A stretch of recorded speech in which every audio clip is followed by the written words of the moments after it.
Hola, buenos días. Bienvenidos a esto que ya se ha transformado en una columna de opinión y de información semanal al respecto de la problemática ambiental y que nos permite desde esa perspectiva analizar lo que está ocurriendo en nuestro país y en el mundo relacionado con el coronavirus. Los escenarios son dinámicos, como venimos reiterando transmisión tras transmisión, y cada vez nos abre una puerta diferente para entender cuáles podrían ser las estrategias con las cuales nuestro gobierno nacional y por supuesto los diferentes gobiernos del mundo enfrentan esta crisis tan particular y tan especial. Desde esa perspectiva, nosotros observamos todos los días lo que ocurre fronteras adentro de Argentina.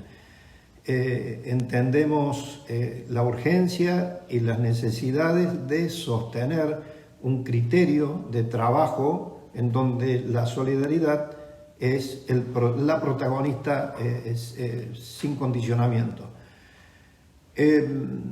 Esta condición nos deja a nosotros la posibilidad de observar por una pequeña ventanita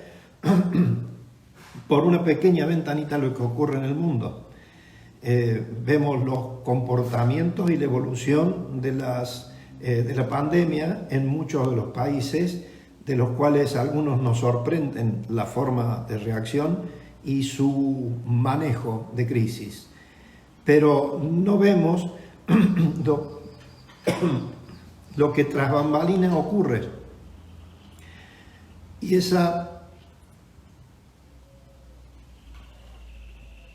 detrás de escena juega la geopolítica.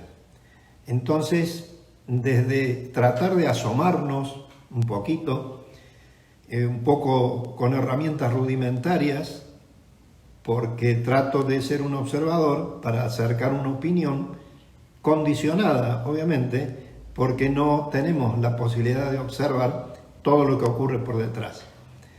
Pero seguramente nos va a alcanzar como para visorar cuál sería la estrategia del mundo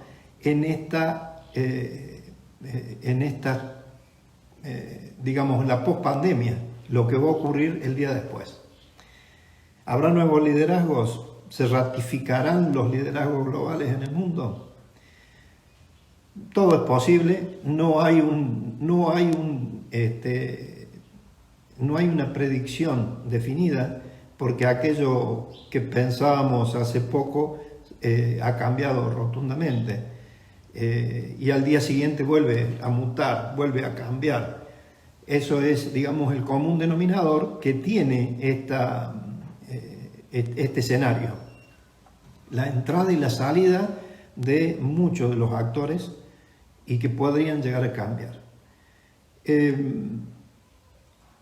Yo me he detenido en algunas organizaciones internacionales para ver el comportamiento de estas naciones, por ejemplo, en el G7, cómo enfrentó, de qué manera ha ido enfrentando la crisis y cómo ha sido el comportamiento de los líderes del mundo.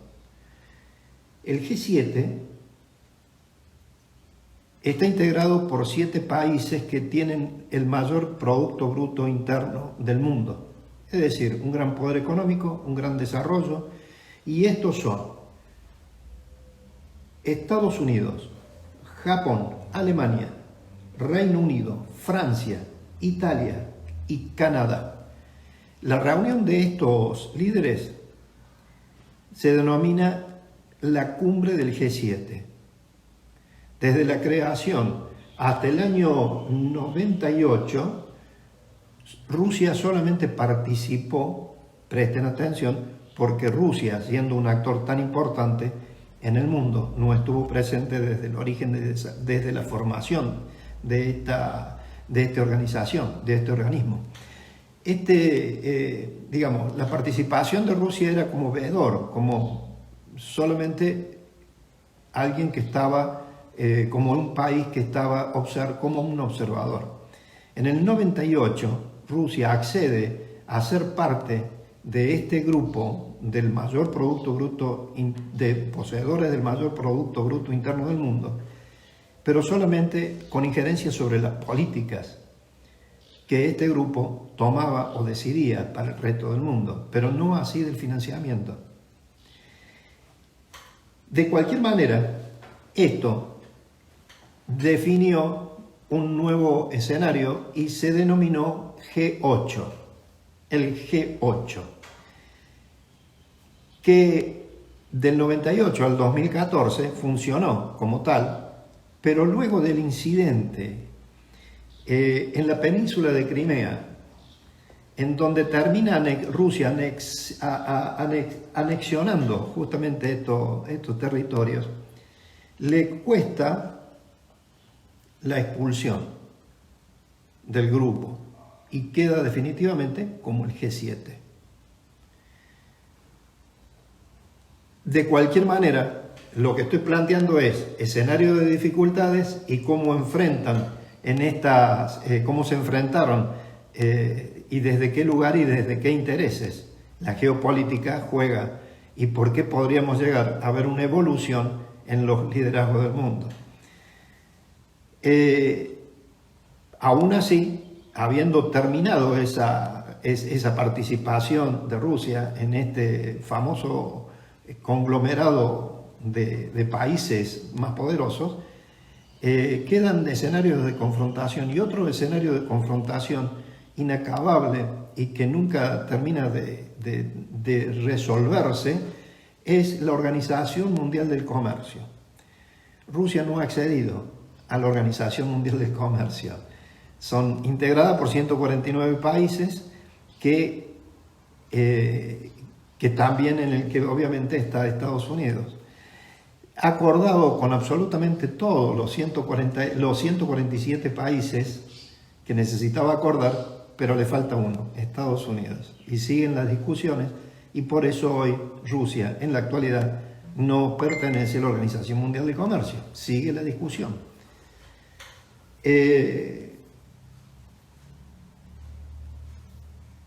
Volviendo al G7, ahí hemos visto cómo se han comportado los líderes de estos países en referencia a la gestión que ha tenido, digamos, cómo han gestionado la crisis. Y algunos de estos países se integran también la OTAN, que vendrían a ser la policía del mundo. Junto con Estados Unidos, Alemania, bueno, todo ese escenario de conflictos bélicos se administra en la OTAN.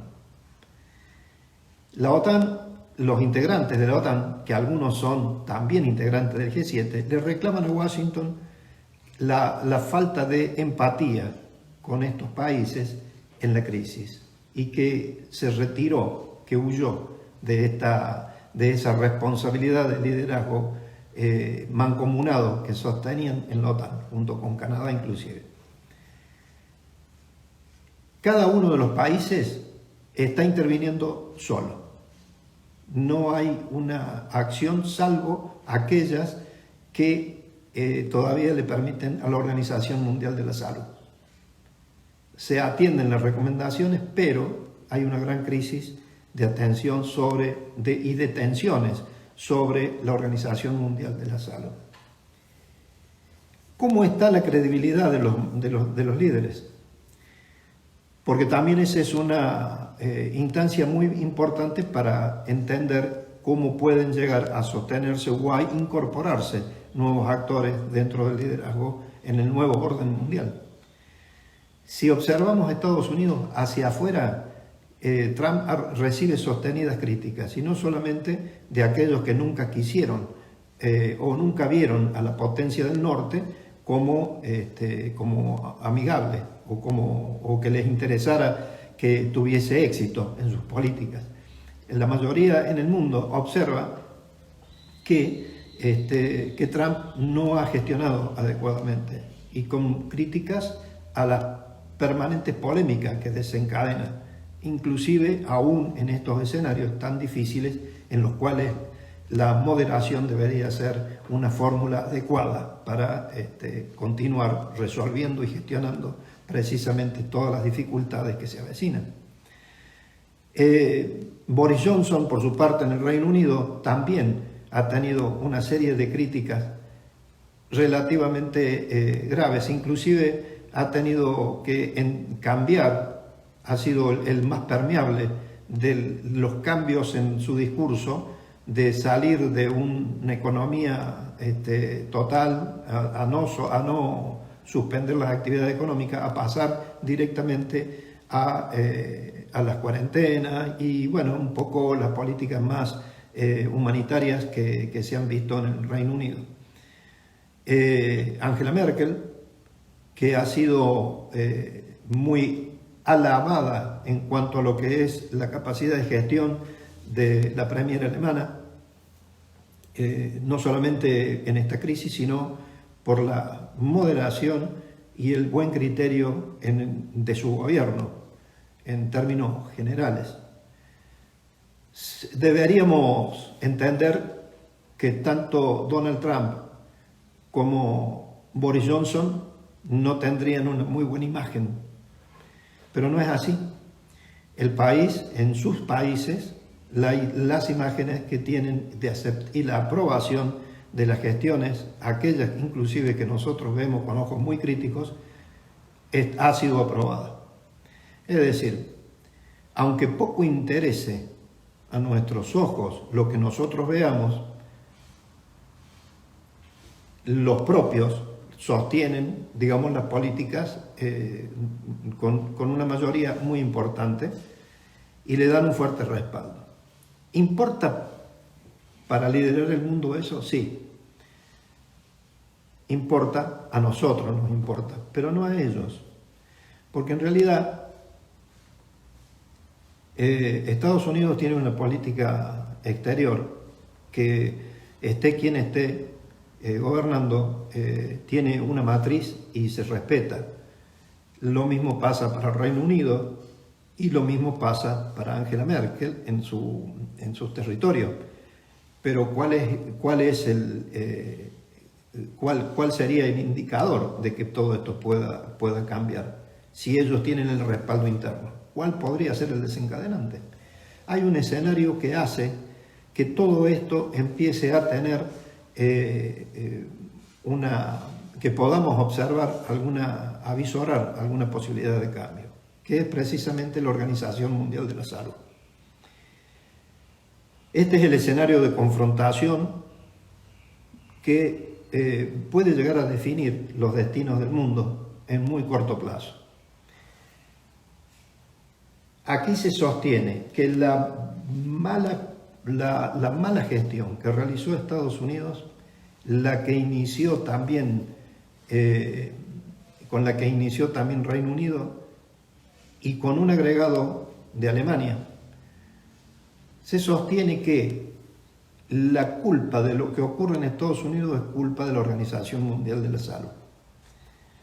Porque en esta oportunidad no atendieron inclusive el anuncio, la advertencia de la China continental en su carta del 31 de diciembre del 2019 a la dirección de la Organización Mundial de la Salud. No la atendieron, no le prestaron atención, en donde se denunciaba la posibilidad de la expansión en seres humanos del coronavirus, que los casos que estaban ocurriendo en el continente chino podrían llegar a exportarse, como ocurrió. Esto también le sirve a Estados Unidos, al Reino Unido y también en alguna medida, pero no por mala gestión, a Alemania, sí a Estados Unidos, sí al Reino Unido. Es como culparse culpando a otros. Una receta que venimos conociendo los argentinos desde hace mucho tiempo. Estados Unidos anuncia un reclamo y dice que no va a financiar, que temporalmente le va a retirar el financiamiento a la Organización Mundial de la Salud en nada más ni en nada menos que en 400 millones de dólares. Esos 400 millones de dólares representan dentro del esquema de financiamiento para la Organización Mundial de la Salud el 15%. Y dentro de los países aportantes, Estados Unidos, obviamente, es el mayor aportante dentro de los países que le integran a esta organización.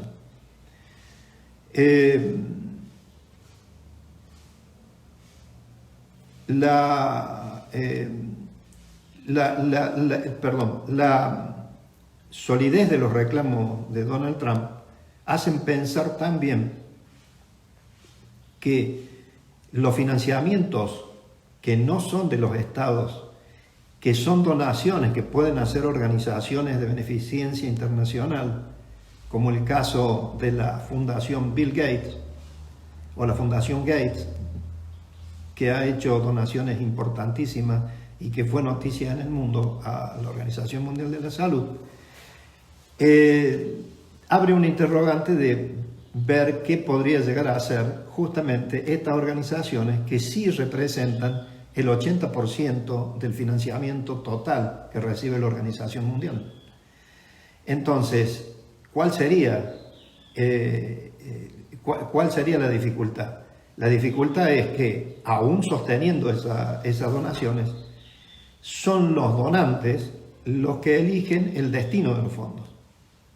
Es decir, toda una trama que hace de que podamos pensar de que te entrego el dinero, pero me tengo que beneficiar de alguna manera. O me beneficio yo como fundación o se beneficia mi país, porque son las herramientas de presión que ejerce la geopolítica, fundamentalmente. La política internacional se maneja muchas veces a través de las alianzas con los privados.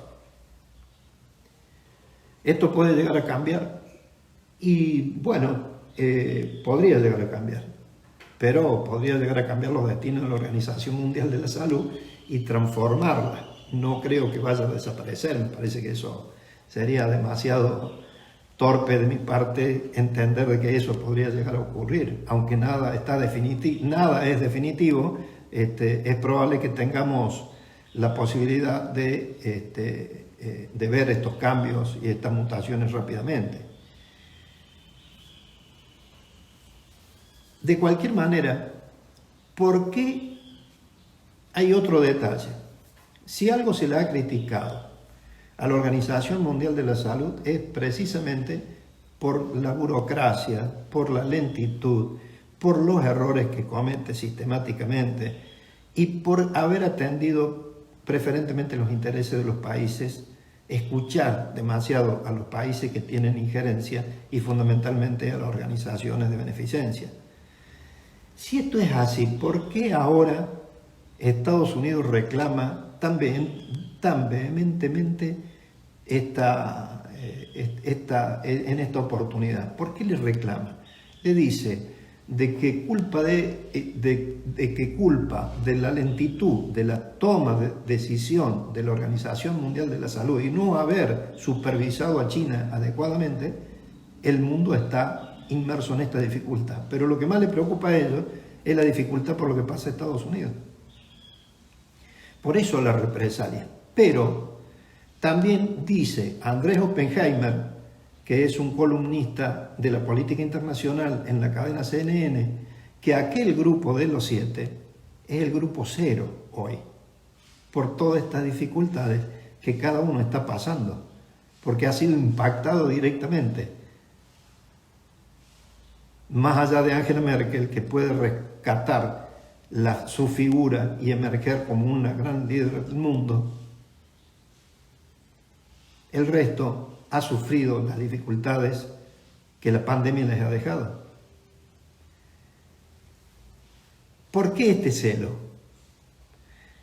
Sostiene Andrés Oppenheimer que Donald Trump realmente está muy preocupado porque China ha colonizado la Organización Mundial de la Salud, que el actual director es un hombre que puso China y que además ha logrado poner en lugares claves su gente, aquellos que dependen de la decisión y de la importancia que le den China a las acciones de la Organización Mundial de la Salud. ¿Y por qué más le duele a Donald Trump? Porque Donald Trump o Estados Unidos financian 400 millones de dólares a esta institución y China solamente 76. Con mucho menos, China, bajo el radar, ha logrado un alto impacto dentro de lo que es la estructura del poder del mundo, en donde la mayor debilidad podía aparecer, apareció en las cuestiones sanitarias. La política tiene una injerencia directa. De ahí el celo de Estados Unidos, y de ahí los reproches, y de ahí la acción de Alemania pidiéndole a la Organización Mundial de la Salud que le pague 160.000 millones de euros, que es el costo que ha tenido la crisis para Alemania hasta el momento. Aquí abro un paréntesis y pregunto, ¿qué pasaría si accediera la Organización Mundial a indemnizar a estos países aportantes? ¿Qué rol cumpliría Argentina, toda Latinoamérica y el resto de los países en este juego, en este reparto de dineros? ¿Qué rol? ¿Recibiríamos algo de lo que estamos poniendo que inclusive no tenemos? No saliendo de este esquema de análisis, ¿es posible un nuevo orden mundial? Es posible. Acá hay una construcción en donde las alianzas estratégicas van a jugar un rol definitivo. China es evidente que ha utilizado el momento más crítico de la humanidad, en la historia de la humanidad, la más reciente por lo menos, para ganar posiciones. Y estoy lejos de querer analizar el origen del virus, si fue error humano o creación y utilizado para destruir precisamente e impactar dentro de la política internacional con estas consecuencias y quizás otras impensadas. Estoy lejos de entrar en ese análisis, es más, lo hemos visto y también he argumentado que la ciencia sostiene que es la evolución del virus, que no ha habido una intervención humana ni es fruto de laboratorio. No caigo en esta nuevamente, pero sí es posible ver un nuevo eje de conducción mundial. Estados Unidos, China y Rusia. Para algunos, China solamente se asomó al nuevo orden mundial. Porque como está hoy, el statu quo, ¿cuál sería? Estados Unidos el líder. Pero el líder está siendo discutido y tiene errores importantísimos y ha sufrido los impactos que está sufriendo. ¿Es posible que se retire de este liderazgo? No, absolutamente no. No así, probablemente, como está hasta ahora, y que vayan a compartir el escenario de conducción. ¿Y Rusia qué papel juega? Si tiene dificultades, serias dificultades para ingresar inclusive en los organismos a los cuales Estados Unidos le tiene vedado el ingreso. ¿Por qué podría ser un tercer actor? Seguramente en el juego famoso, conocido ya por todos, el enemigo de mi enemigo podría llegar a ser mi amigo. Rusia y China, es posible que se asomen juntas a la nueva conducción y al nuevo orden mundial. Siempre dos lecturas hay en todo esto. Hay aquellos que sostienen que nada va a cambiar en el orden mundial y otros que venimos, aquellos que nos atrevemos como simples observadores, vemos que hay algunos indicadores que podrían llegar a modificar ese statu quo. No es solamente una expresión de deseo, sino ver y asomarse a los diferentes escenarios que nos ha brindado la pandemia y que nos ha dejado asomarnos, aunque sea por una ventanita, para ver los entretelones de las dificultades por las cuales nosotros normalmente no vemos, pero que ahora nos hemos podido detener un poquito más. Esto realmente es parte de esa mirada de optimismo que vengo sosteniendo durante este ciclo que ya es la quinta de las charlas que estamos llevando a cabo. Ojalá que haya sido de alguna manera para ustedes interesante, y ya para ir cerrando, podría decir que de aquí en más, hasta la finalización de la pandemia y en la pospandemia, lo que va a predominar es la desconfianza.